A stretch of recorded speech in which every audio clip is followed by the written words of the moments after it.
మహావాక్యం. మధురమైన పిల్లలు, తండ్రి కల్పకల్పము వచ్చి పిల్లలైన మీకు తమ పరిచయాన్ని ఇస్తారు. మీరు కూడా అందరికీ తండ్రి యొక్క యథార్థ పరిచయాన్ని ఇవ్వాలి. మధురమైన పిల్లలు, తండ్రి కల్పకల్పము వచ్చి పిల్లలైన మీకు తమ పరిచయాన్ని ఇస్తారు. మీరు కూడా అందరికీ తండ్రి యొక్క యథార్థ పరిచయాన్ని ఇవ్వాలి. ప్రశ్న: పిల్లల యొక్క ఏ ప్రశ్నను విని తండ్రి కూడా ఆశ్చర్యపోతారు?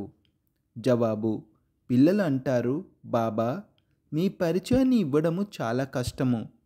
మేము మీ పరిచయాన్ని ఎలా ఇవ్వాలి? ఈ ప్రశ్నను విని తండ్రికి కూడా ఆశ్చర్యం కలుగుతుంది. తండ్రి మీకు తమ పరిచయాన్ని ఇచ్చినప్పుడు మరి మీరు కూడా ఇతరులకు ఇవ్వవచ్చు. ఇందులో కష్టము అన్న మాట లేదు. ఇది చాలా సహజము. ఆత్మలమైన మనమందరము నిరాకారులము.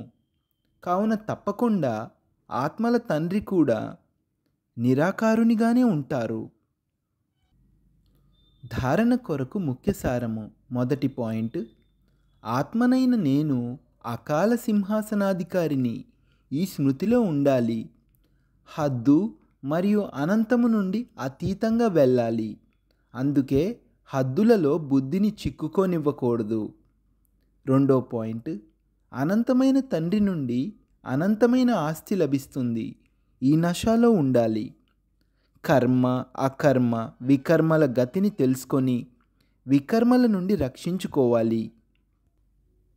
చదువుకునే సమయంలో వ్యాపారాలు మొదలైన వాటి నుండి బుద్ధిని తొలగించి వేయాలి. వరదానము: శ్రీమతము అనే కళ్ళెమును టైట్ చేసి మనస్సును వశము చేసుకునే బాలక్ సో మాలిక్ భవ. శ్రీమతము అనే కళ్ళెమును టైట్ చేసి మనస్సును వశము చేసుకునే బాలక్ సో మాలిక్ భవ.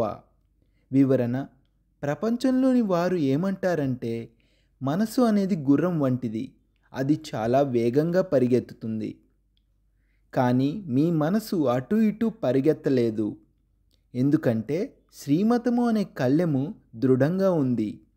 ఎప్పుడైతే మనసు బుద్ధి ప్రక్క దృశ్యాలను చూడటంలో నిమగ్నమైపోతాయో అప్పుడు కళ్ళెము డీలా అవ్వడము వలన మనసు చంచలమవుతుంది.